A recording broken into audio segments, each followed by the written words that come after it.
हमारे संविधान की 7वीं अनुसूची में केंद्र सरकार और राज्य सरकार की शक्तियों के बंटवारे हेतु 3 सूचियाँ दी गई हैं। ओके? केंद्र सरकार मतलब कौन? संसद। राज्य सरकार मतलब कौन? विधानमंडल। ओके? तो इनके शक्तियों के बंटवारे हेतु 3 सूचियाँ दी गई है जिसको हम डिस्कस करेंगे। है ना? कि किन-किन विषय पर संसद जो है वो कानून बना सकती है, किन-किन विषय पर विधानमंडल कानून बना सकती है। इस तरीके से शक्तियों का बंटवारा किया गया है 7वीं अनुसूची में 3 सूचियाँ रखकर। तो कौन-कौन सी सूचियाँ? सबसे पहला आता है यूनियन लिस्ट, संघ सूची। सेकंड होता है राज्य सूची, स्टेट लिस्ट और तीसरा है समवर्ती सूची जिसको बोलते हैं कॉन्करेंट लिस्ट। तो ये 3 सूचियाँ रखी गई है। कौन से विषय, कौन से टॉपिक किस सूची से रिलेटेड हैं, ये एग्ज़ाम में क्वेश्चन पूछा जाता है। तो हम इसको अच्छे से डिस्कस करेंगे। तो देखिए सबसे पहले हम बात करते हैं कि संघ सूची में जो विषय रखे गए हैं, उन विषय पर कानून बनाने का अधिकार जो होता है, वो किसको होता है? सिर्फ़ और सिर्फ़ संसद को होता है। सेकंड आता है हमारा राज्य सूची। स्टेट लिस्ट में रखे गए विषय पर कानून बनाने का अधिकार जो होता है वो किसको होता है? विधानमंडल को होता है। पर कुछ कंडीशन में संसद को भी राज्य सूची में रखे गए विषय पर कानून बनाने का अधिकार प्राप्त है। तो कौन-कौन सी ऐसी कंडीशन है? चलिए मैं बताता हूँ आपको। पहला आता है राष्ट्रपति शासन की स्थिति में संसद को राज्य सूची में रखे गए विषय पर कानून बनाने का अधिकार है। राष्ट्रीय आपातकाल की स्थिति में राज्यसभा द्वारा अगर 2/3 बहुमत से अगर मत पारित हो जाए, उस कंडीशन में संबंधीय राज्य की सहमति से संसद जो है राज्य सूची में रखे गए विषय पर कानून बना सकती है। तो ये हमने संघ सूची और राज्य सूची का क्लियर करा। नेक्स्ट हम बात करते हैं समवर्ती सूची कॉन्करेंट लिस्ट की। तो कॉन्करेंट लिस्ट में रखे गए विषय पर कानून बनाने का अधिकार जो होता है, वो किसको होता है? संसद को भी होता है और विधानमंडल को भी होता है।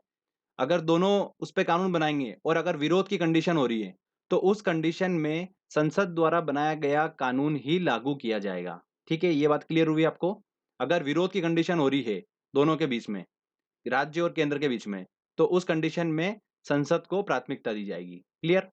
तो फ्रेंड्स ये मैंने आपको बताया कि संघ सूची, राज्य सूची और समवर्ती सूची में रखे गए विषय पर कानून बनाने का अधिकार किसको प्राप्त है। तो इन सूचियों में बहुत सारे विषय हैं। संघ सूची में जब संविधान बना था, तब इसके अंदर जो विषय रखे गए थे, वो रखे गए थे 97। वर्तमान की बात करें तो संघ सूची में जो कुल विषय हैं, उनकी संख्या कितनी है? 100 हैं। राज्य सूची की बात करते हैं तो जब संविधान बना था, तब राज्य सूची में जो विषय थे, उनकी संख्या कितनी थी? 66 थी। पर 42वें संविधान संशोधन 1976 के तहत इसमें से 5 विषय को निकालकर समवर्ती सूची में डाल दिया गया। तो वर्तमान में राज्य सूची में कितने विषय रह गए? 61 विषय, ओके? समवर्ती सूची की बात करें तो स्टार्टिंग में जब संविधान बना था तब 47 इसमें थे, तो राज्य सूची के 5 आए विषय, तो टोटल कितने हो गए? 52। तो वर्तमान में समवर्ती सूची में जो विषय हैं वो कितने हैं? 52 है। तो फ्रेंड्स बस इनको हमको एक बार दिमाग में रखना है 100, 61 और 52। चलिए दोस्तों अब हम बात करते हैं कि इन सूची में कौन-कौन से विषय रखे गए हैं, वो सारे इंपॉर्टेंट विषय मैं आपको बताऊँगा जो एग्ज़ाम में पूछे जाते हैं। तो देखिए काफ़ी डायग्रामेटिकली हम इस चीज़ को समझेंगे और आपको मज़ा भी आने वाला है। मैं एक अच्छी सी स्टोरी वाइज़ आपको पूरा क्लियर करूँगा। तो मैं आपको सबसे पहले 5 ऐसे विषय बताऊँगा जो एग्ज़ाम में बार-बार पूछे जाते हैं। तो पहले हम उनको समझेंगे उसके बाद जो रिमेनिंग इम्पोर्टेंट है वो भी हम डिस्कस करेंगे। तो देखिए 5 जो मोस्ट इम्पोर्टेंट है विषय वो कौन-कौन से हैं? सुरक्षा, कृषि, शिक्षा, मज़दूर संगठन और स्टॉक मार्केट। ये 5 ऐसे टॉपिक है जो एग्ज़ाम में बहुत पूछे जाते हैं। तो इनको हम अच्छे से स्टोरी वाइज़ क्लियर करेंगे। तो सबसे पहले हम बात करते हैं सुरक्षा की। तो रक्षा के मुद्दे पर आपने हमेशा देखा होगा किसको जवाब देते हुए? राज्य को देखा है कि केंद्र को देखा है? केंद्र को ही देखा है ना? तो सुरक्षा विषय पर कानून बनाने का जो अधिकार है, वो किसको है? केंद्र को प्राप्त है मतलब संसद को प्राप्त है। तो सुरक्षा जो विषय है वो किस लिस्ट में जाता है? यूनियन लिस्ट में जाता है। नेक्स्ट आता है कृषि। कृषि जो है वो स्थानीय महत्व का मुद्दा है। तो ये किस लिस्ट में जाता है? राज्य सूची में जाता है। आपने हमेशा देखा होगा कि सिंचाई से रिलेटेड कितनी परियोजना राज्य सरकार बनाती है कृषि के विकास के लिए। तो कृषि जो टॉपिक है, कृषि जो विषय है, वो किस लिस्ट में जाता है? राज्य सूची में। तो काफ़ी इंपॉर्टेंट है, ये दोनों एग्ज़ाम में बहुत पूछे जाते हैं। तीसरा हम बात करते हैं शिक्षा की। दोस्तों देखिए शिक्षा जो है, ये पहले राज्य सूची में था, पर 42वें संविधान संशोधन के तहत शिक्षा, जनसंख्या नियंत्रण ऐसे विषयों को उठाकर राज्य सूची में से कहाँ पे डाल दिया गया? समवर्ती सूची में डाल दिया गया। तो शिक्षा जो है कहाँ का विषय है? समवर्ती सूची का विषय है। मजदूर संगठन की बात करते हैं तो ये भी कहाँ पर आता है? समवर्ती सूची में आता है मजदूर संगठन। तो ये दोनों बहुत इंपॉर्टेंट है शिक्षा और मजदूर संगठन। नेक्स्ट आता है दोस्तों हमारा स्टॉक मार्केट। तो स्टॉक मार्केट जो है वो राष्ट्रीय महत्व का मुद्दा है। तो इस पे कानून बनाने का अधिकार किसको होगा? ऑब्वियस सी बात है संसद मतलब केंद्र को होगा। तो स्टॉक मार्केट किस लिस्ट में जाएगा? यूनियन लिस्ट में जाएगा। तो फ्रेंड्स ये मैंने आपको बताया 5 मोस्ट इंपोर्टेंट। तो एग्जाम में अगर क्वेश्चन बनेगा तो इन पांचों में से आपको ऑप्शन में जरूर देखने को मिलेगा और इनकी हेल्प से आप आंसर तक जरूर पहुंच जाएंगे। चलिए अब कुछ और इंपॉर्टेंट विषय हैं उनको भी हम डिस्कस कर लेते हैं। अब देखिए यूनियन लिस्ट में बचे हुए इंपॉर्टेंट कौन कौन से हैं। विदेशी मामले, ये राष्ट्रीय महत्व का मुद्दा है। युद्ध, अंतर्राष्ट्रीय संधि, विदेशी ऋण, ठीक है, बैंकिंग, वायु जल रेल परिवहन, जनगणना और अंतर्राज्यीय नदियां। इनको एक बार आप रीड करेंगे अच्छे से ध्यान से तो आपको वैसे ही क्लियर हो जाएगा कि ये सारे जो मुद्दे हैं ये राष्ट्रीय महत्व के मुद्दे हैं। ठीक है, यहाँ पर स्थानीय महत्व कोई संबंध रखता ही नहीं है। तो ये सारे किस में आ गए, यूनियन लिस्ट में आ गए। अगला हम बात करते हैं राज्य सूची की, स्टेट लिस्ट की। तो कृषि हम क्लियर कर चुके हैं जो कि राज्य सूची में आता है। बाकी जो बचे हुए हैं इंपॉर्टेंट वो भी यहीं से उसकी लिंक निकलेगी। देखिए मैं आपको स्टोरी बताता हूँ। किसान का संबंध किससे है, कृषि से है। किसान मेहनत करता है और फसल उगाता है पर बेमौसम बारिश की वजह से उसकी फसल जो होती है वो खराब हो जाती है। तो वो मुआवजे के लिए गवर्नमेंट के पास जाता है। तो आप सभी को पता ही है किसान को क्या होता है, कुछ नहीं मिलता है और पुलिस पकड़ के उसको जेल में डाल देती है। जेल में डाल दिया, वहां से वो न्यायालय की मदद से क्या हुआ, बाहर आ गया और फिर वापस से सिंचाई करने में लग गया। यही होती है कंडीशंस, आप सभी को पता ही है। तो बस यही हमारी एक स्टोरी थी। पुलिस ने उसको पकड़कर जेल में डाला, जेल से वो निकला न्यायालय की मदद से और आकर वापस से सिंचाई करने लगा। तो पुलिस, जेल, न्यायालय, सिंचाई, ये सारे जो विषय हैं ये स्थानीय महत्व के विषय हैं जो कि राज्य सूची में आते हैं। हमने एक स्टोरी से भी इनको क्लियर कर लिया। बचे हुए देखिए पंचायती राज, भू राजस्व और लोक स्वास्थ्य, ये भी सारे स्थानीय महत्व के मुद्दे हैं, स्थानीय महत्व के विषय हैं जिस पर कानून बनाने का अधिकार किसको है, विधान मंडल को है, राज्य सरकार को है। तो इस तरीके से आप इसको बिल्कुल इजीली याद रख सकते हैं, आपको कोई भी दिक्कत नहीं होगी। समवर्ती सूची की अगर हम बात करते हैं तो देखिए दो हम क्लियर कर चुके हैं, शिक्षा, मजदूर संगठन, दोनों बहुत इंपॉर्टेंट है, क्वेश्चन यहीं से पूछते हैं। इसके अलावा जो है जनसंख्या नियंत्रण, मैंने आपको बताया था, शिक्षा जनसंख्या नियंत्रण 42वें संविधान संशोधन के तहत राज्य सूची से निकालकर समवर्ती सूची में डाल दिए गए। राष्ट्रीय जलमार्ग और जंगल, ये बचे हुए दो विषय और समवर्ती सूची के काफी इंपॉर्टेंट विषय हैं। तो फ्रेंड्स जो मैंने आपको ये विषय बताए, अगर आप इनको बस एक दो बार अच्छे से रीड कर लेते हैं तो एग्जाम में अगर इसका क्वेश्चन बनेगा तो इजीली आप उसको अटेम्प्ट करके आएंगे, सही करके आएंगे। आगे देखिए एक और इम्पोर्टेंट चीज मैं आपको बताता हूं कि वो विषय जो संघ सूची, राज्य सूची और समवर्ती सूची में शामिल नहीं किए गए हैं, उन विषयों पर कानून बनाने का अधिकार जो होता है वो किसको होता है, सिर्फ और सिर्फ संसद को होता है, केंद्र को होता है। और ये पावर जो होती है वो क्या कहलाती है, अवशिष्ट विधायी शक्ति कहलाती है। तो ये भी एसएससी में क्वेश्चन पूछा गया था, ध्यान रखिएगा, काफी इंपॉर्टेंट है। तो ये मैंने आपको पूरा दोस्तों अच्छे से डायग्रामेटिकली थ्योरी सेक्शन बताया है। चलिए अब हम टेस्ट लगाते हैं और देखते हैं कि हम कितने क्वेश्चन सॉल्व कर पा रहे हैं। प्रीवियस ईयर के एग्जाम के सारे क्वेश्चंस मैंने इसमें इंक्लूड करे हैं, तो देखते हैं कि हम कितना स्कोर कर पा रहे हैं। ठीक है, चलिए स्टार्ट करते हैं हम टेस्ट को।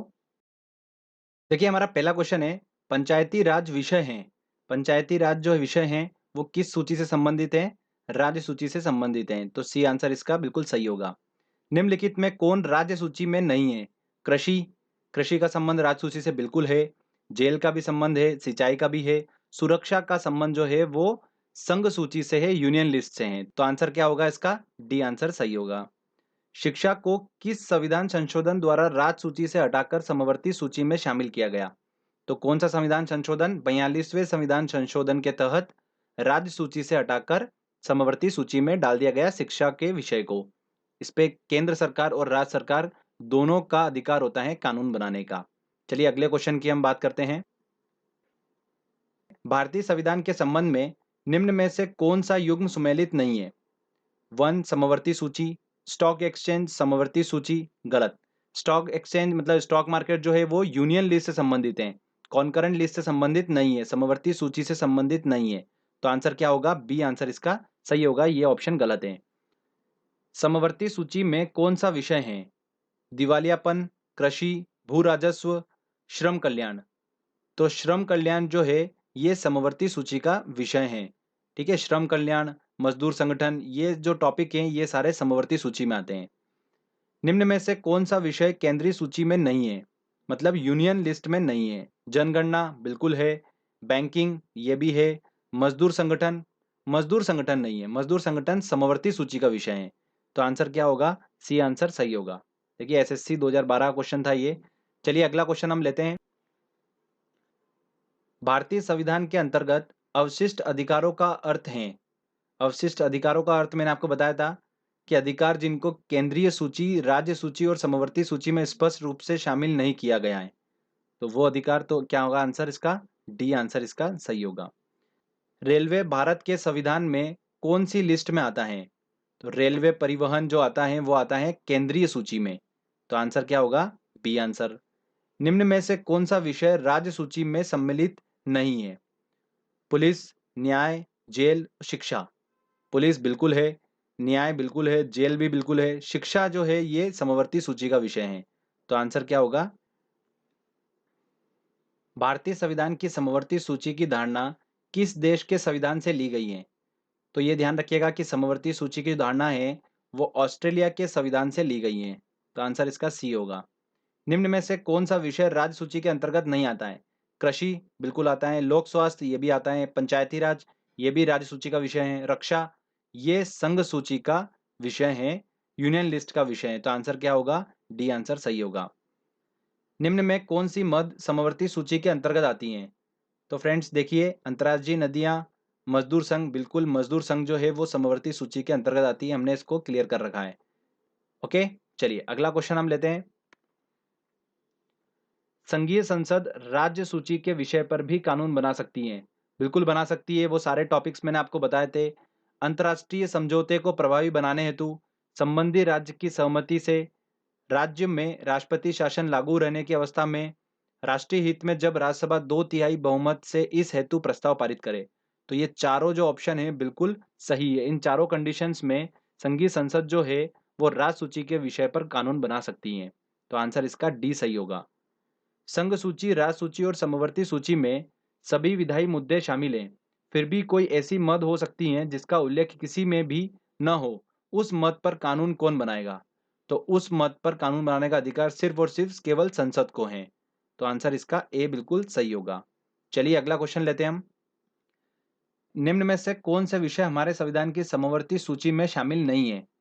मजदूर संघ बिल्कुल शामिल है। शेयर बाजार तथा भावी बाजार ये हमारे संघ सूची का विषय है। शेयर बाजार, स्टॉक मार्केट समवर्ती सूची का विषय नहीं है। तो आंसर क्या होगा इसका? बी आंसर होगा। ये वाला ऑप्शन गलत है। जंगली जानवरों तथा पक्षियों का संरक्षण समवर्ती सूची का विषय है। जंगल समवर्ती सूची का विषय है। तो इसका बी आंसर बिल्कुल सही होगा।